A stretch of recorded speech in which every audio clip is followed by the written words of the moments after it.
Hello दोस्तों। भारत में स्थित नंदी की एक ऐसी मूर्ति जो आज भी जिंदा है। जब इस बात का पता वैज्ञानिकों को लगा तो वह इस पर शोध करने पहुंच गए, क्योंकि आप सभी जानते हैं कि विज्ञान आस्था और धर्म से कोसों दूर रहता है। और यही कारण है कि उनको जिंदा नंदी की मूर्ति पर विश्वास नहीं हुआ। और उन्होंने जैसे ही नंदी की मूर्ति को चेक किया, तब कुछ ऐसा हुआ। वहां मौजूद सभी के सभी वैज्ञानिकों के होश उड़ गए। एक पल में उनके समझ में यह नहीं आया कि आखिर यह सब हो क्या रहा है। आखिर वैज्ञानिकों ने इस मंदिर की मूर्ति में ऐसा क्या देख लिया जिसके कारण उनकी बोलती बंद हो गई। आखिर यह नंदी की मूर्ति जिंदा कैसे है, और आखिर क्यों इस मूर्ति के कारण पुरातत्व विभाग भी हमेशा परेशान और चिंता में रहते हैं। और आखिर क्या है इस पूरे घटनाक्रम का रहस्य। इन सारी बातों को जानने के लिए वीडियो को बड़े ही ध्यान से और एंड तक जरूर देखिएगा। नमस्कार दोस्तों, आप देख रहे हैं नॉलेज ऑफ हिस्ट्री। तो एक बार सच्चे दिल से कमेंट बॉक्स में जरूर लिखिएगा। हर हर महादेव आंध्र प्रदेश के कुर्नूल जिले में स्थित संगमा राजवंश के द्वारा बनाया गया है।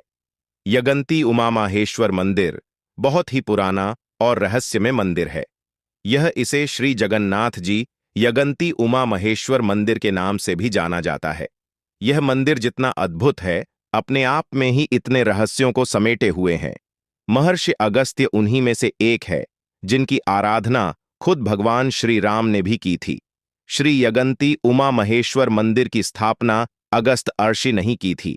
कहा जाता है कि अर्षि अगस्त इस स्थान पर भगवान वेंकटेश्वर का मंदिर बनाना चाहते थे, लेकिन उनकी प्रतिमा खंडित हो जाने के कारण यहां पर उनकी स्थापना नहीं हो सकी।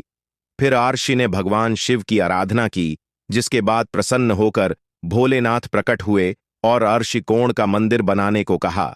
इसके बाद अगस्त अर्षि ने भगवान शिव के आशीर्वाद से ही उनके अर्धनारीश्वर स्वरूप को ही इस मंदिर में मूर्ति के रूप में स्थापित किया। इसके साथ ही साथ प्रतिमा को एक शिव मंदिर की तरह ही इस मंदिर में भी उनके प्रिय नंदी जी की प्रतिमा स्थापित की गई।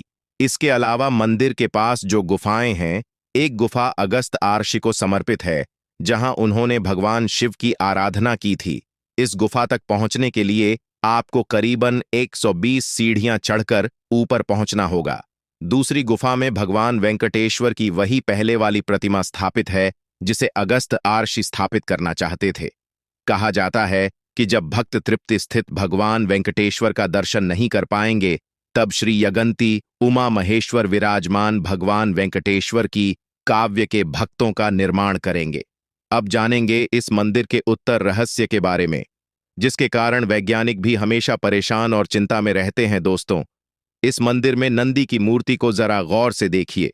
क्या आपको यह नहीं लगता कि यह मूर्ति सामान्य नंदी की मूर्ति से कई गुना ज्यादा बड़ी है? दोस्तों, आपको जानकर यह आश्चर्य होगा कि इस मूर्ति में लगभग नंदी स्वयं विराजमान है, क्योंकि यह मूर्ति जब से स्थापित हुई है तब से बढ़ती ही जा रही है। यह मूर्ति हर 20 साल में 1 इंच बढ़ती है। इस बात का पता जब वैज्ञानिकों को लगा, तब उन्होंने इस बात को सीधे तौर पर खारिज कर दिया था और कहा कि ऐसा नहीं हो सकता। परंतु जब हर जगह इस नंदी की मूर्ति की चर्चा फैलने लगी, तब वैज्ञानिक इस मंदिर में स्थापित नंदी की मूर्ति पर शोध करने आए। उन्होंने जब इस मूर्ति पर शोध किया, तब उनके रोंगटे खड़े हो गए, क्योंकि मूर्ति जीवित अवस्था में थी और इसके आकार में निरंतर बढ़ोतरी हो रही थी। इस नंदी की मूर्ति के बारे में जब वैज्ञानिकों ने आसपास के लोगों से पूछा, तो लोगों ने बताया कि एक दिन ऐसा आएगा जब नंदी महाराज अमित हो उठेंगे। उनके जीवित होते ही इस संसार में प्रलय आ जाएगा और इसे कलयुग का अंत हो जाएगा। दोस्तों, आपको जानकर आश्चर्य होगा कि इस मंदिर के आसपास आपको कभी भी कौए नजर नहीं आएंगे।